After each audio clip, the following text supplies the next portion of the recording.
नमस्कार दोस्तों, कैसे हैं आप लोग? मैं प्रिया।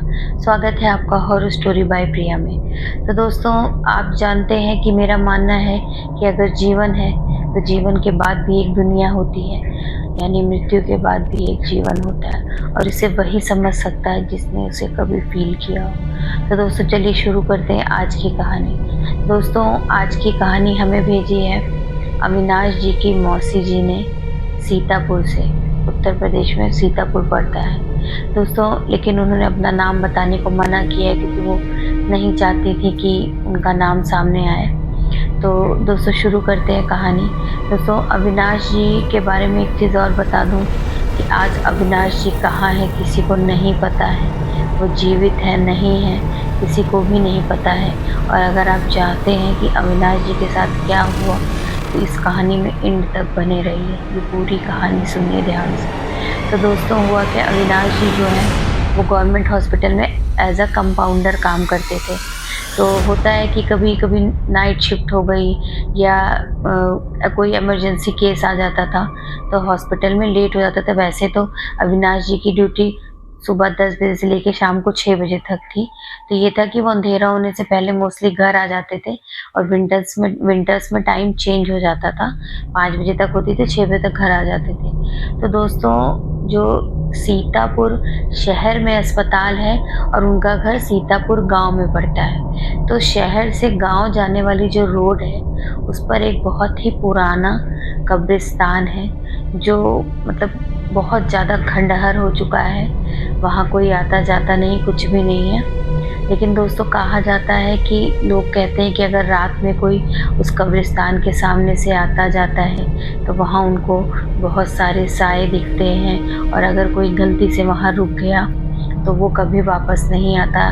तो दोस्तों, ये सब चीज़ें अविनाश जी ने भी सुनी थी। तो ये होता था कि उनकी माताजी और बहन और अविनाश जी 3 लोग ही घर में थे। उनकी मम्मी ने बोल रखा था कि रात में कितना भी लेट हो जाए, तुम अगर अंधेरा होने के बाद इस रास्ते पे नहीं आओगे, मतलब तुम घर वापस नहीं आओगे अंधेरा होने के बाद। तो अविनाश जी मोस्टली ऐसा होता था कि अगर ऐसा हुआ कि लेट हो गया, कोई इमरजेंसी केस आ गया, कुछ भी है, तो वो रात में फिर वहीं हॉस्पिटल में ही स्टे कर लेते थे, वहीं रुक जाते थे। लेकिन दोस्तों, एक दिन क्या हुआ कि अविनाश जी की तबीयत खराब हो गई, तो उन्हें वो लेट भी हो गया हॉस्पिटल से, उनकी तबीयत भी ठीक नहीं थी। तो उन्होंने डॉक्टर से कह के दूसरे दिन की छुट्टी ले ली। तो उन्हें ये लगा, पहले तो उन्होंने सोचा कि अब रात में जाऊँ, माताजी मेरी मना करती हैं। फिर उन्होंने सोचा कि अब मेरी तबीयत ठीक नहीं है और कल मैंने छुट्टी ली है और मैं हॉस्पिटल में अगर रुका, तो कितना भी करो कोई ना कोई मुझे सुबह किसी न किसी काम पे लगा देगा और मेरी छुट्टी लेना बेकार हो जाएगा। तो दोस्तों, अविनाश ने जब कहा कि माँ को नहीं बताऊँगा, ऐसा करता हूँ निकल लूँगा, वहाँ पहुँच के माँ की थोड़ी-सी डाँट सुन ही लूँगा। तो दोस्तों, अविनाश जी ने अपनी बाइक उठाई, हेलमेट लगाया और वो वहाँ से निकल गए। उस समय दोस्तों लगभग रात के 12:30 बज चुके थे।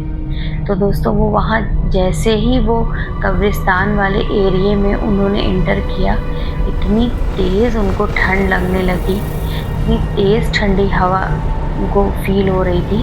उन्होंने सोचा कि अभी इतनी तो मतलब ठंड नहीं है कि मुझे इतनी ठंड लग रही है। और दोस्तों, आपको एक चीज़ और बताऊँ, मैं अपने पर्सनल एक्सपीरियंस से भी कह रही हूँ और अपने रिसर्च के आधार पे भी कह रही हूँ, जब मैं इतने सालों से इन सब चीज़ों पे रिसर्च कर रही हूँ, तो मैंने एक चीज़ ये फ़ील किया है कि अगर आपके आस-पास कोई नेगेटिव एनर्जी होती है, तो वहाँ पर बहुत ठंड हो जाती है।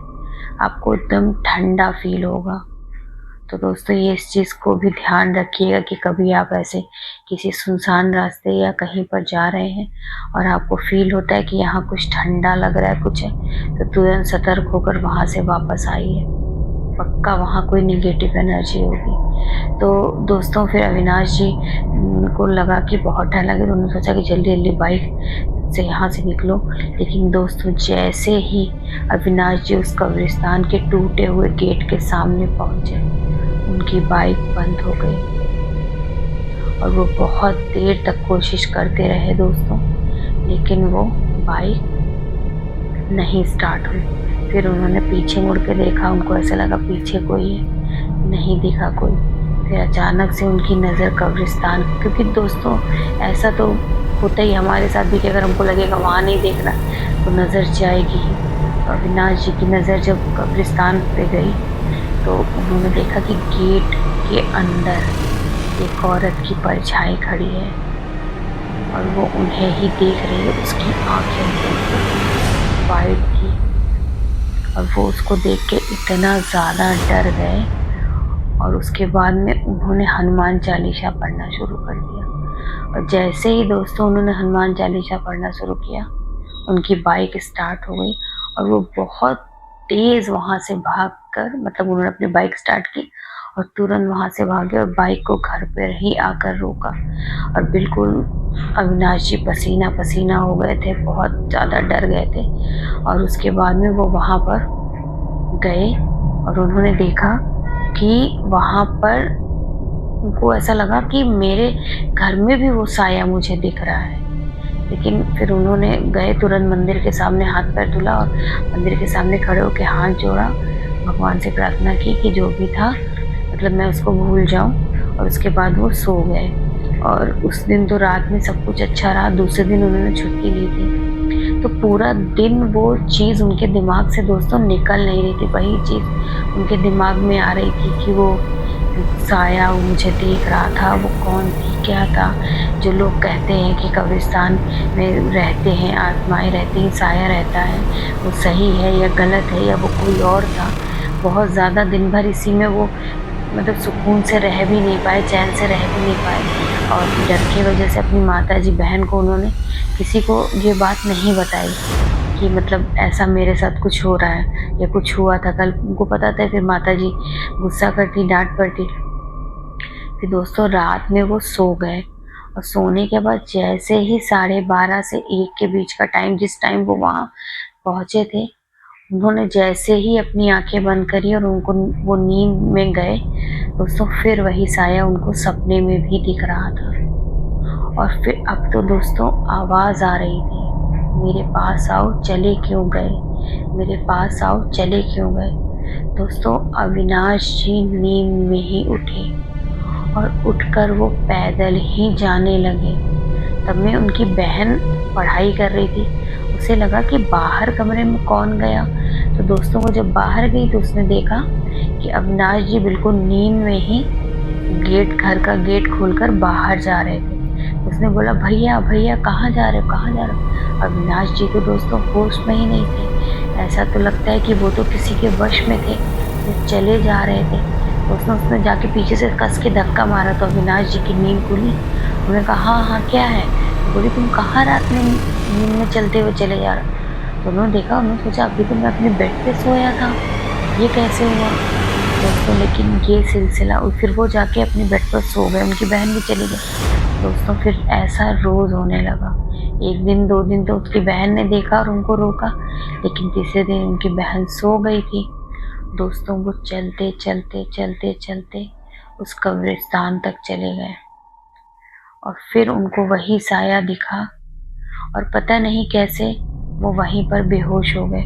दूसरे दिन कोई गांव का इंसान वहां जा रहा था, उसे अविनाश जी मिले तो वो उनको वापस गांव ले आया और बताया। तब अविनाश जी ने अपनी माता जी से सारी बातें बताई कि ऐसा ऐसा है और माँ मुझे ऐसा लगता है कि कोई मुझे बुला रहा है और मैं खिंचता चला जा रहा हूँ, मैं अपने आप को रोक नहीं पा रहा हूँ। तो उनकी माताजी ने बोला कि ठीक है, आज से तुम मेरे पास सोओगे। तो दोस्तों रात में फिर वही हुआ, मतलब वो चौथी रात हो गई थी। 3 दिन तक तो ऐसा ही चलता रहा, चौथी रात हो गई और फिर दोस्तों उस दिन अविनाश जी के साथ फिर वही हुआ। उनको वो साया बुलाता था, मेरे पास आओ, मेरे पास आओ। उस दिन दोस्तों अविनाश जी उठे, वो उस दिन अपनी बाइक से निकले और ये नहीं पता था अविनाश जी को कि आज के बाद वो इस घर में वापस नहीं आएंगे। दोस्तों वो बाइक लेके कब्रिस्तान पे गए। वहाँ उनके साथ क्या हुआ, उनको वो साया दिखा नहीं दिखा, वो कब्रिस्तान के अंदर गए, उनके साथ क्या हुआ किसी को कुछ नहीं पता। दोस्तों सुबह उनकी बाइक कब्रिस्तान के गेट पर पड़ी हुई मिली। लोगों ने बहुत अंदर जाके कब्रिस्तान में हर जगह ढूँढा, लेकिन दोस्तों आज तक 2018 से आज 2026 तक कोई नहीं जान पाया कि अविनाश जी कहाँ गायब हो गए। तो दोस्तों इसीलिए कहते हैं कि अगर कोई आपसे बोलता है कि हाँ ये जगह हॉन्टेड है या ये जगह गलत है, यहाँ नहीं जाना चाहिए, तो आपसे हाथ जोड़ के रिक्वेस्ट है कि प्लीज़ मत जाइए, क्योंकि जीवन से बढ़कर कुछ नहीं है। अगर शायद अविनाश जी उस दिन रात में हॉस्पिटल रुक जाते या थोड़ा बहुत काम हॉस्पिटल में सुबह करना ही पड़ता कर देते, तो आज कम से कम वो रहते तो कहाँ है वो, क्योंकि आज तो ये है कि उनके घर वालों को ये भी नहीं पता है कि वो जीवित हैं कि नहीं है। उनकी माँ और बहन का रो रो कर बुरा हाल आज तक है दोस्तों। तो इसीलिए अगर आपके पास भी ऐसी कोई रियल हॉरर स्टोरी हो तो प्लीज़ आप मेरे मेल पर मुझे शेयर कर सकते हैं। मैं उस पर वर्क करके आपके पास भेजूँगी और आप भी देखेंगे और पब्लिक भी देखेगी कि आपके साथ ऐसी कौन सी घटना हुई थी। क्योंकि दोस्तों मैं इस चीज़ को इसीलिए फ़ील करती हूँ क्योंकि मैं भी एक इसी तरह बहुत ही भयानक घटना से गुज़र चुकी हूँ, खुद फ़ील कर चुकी हूँ। तो दोस्तों कैसी लगी आपको मेरी आज की रियल हॉरर स्टोरी? बस दोस्तों ऐसी कहानियाँ सुनती हूँ तो बहुत दुःख सा होने लगता है कि लोग अपने बड़ों की बात नहीं मानते और उनके साथ क्या हुआ। और ये दुःख ये होता है ना कि या तो कोई मर जाता है तो संतोष हो जाता है कि वो है ही नहीं, लेकिन अभी तो दोस्तों पता ही नहीं है कि अविनाश जी गए कहाँ और उनके घर वालों पे क्या बीतती होगी, वो मैं और आप नहीं समझ सकते। तो बहुत बहुत धन्यवाद। जल्दी ही मिलते हैं एक और न्यू रियल हॉरर स्टोरी के साथ। Thank you so much.